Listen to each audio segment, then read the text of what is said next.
How to fix there was an error generating a response, error in ChatGPT.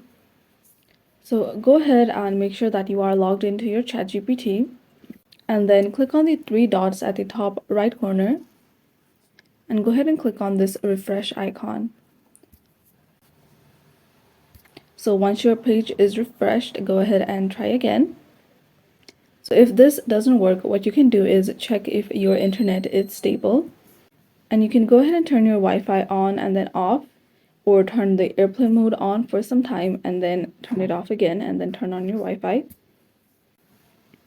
So the next thing that you can do if this still doesn't work is go out of this completely and then reopen ChatGPT and log back in to your ChatGPT and see if that works.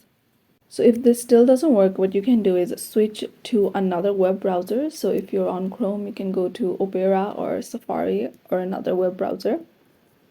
So that is how to fix there was an error generating a response, error in ChatGPT.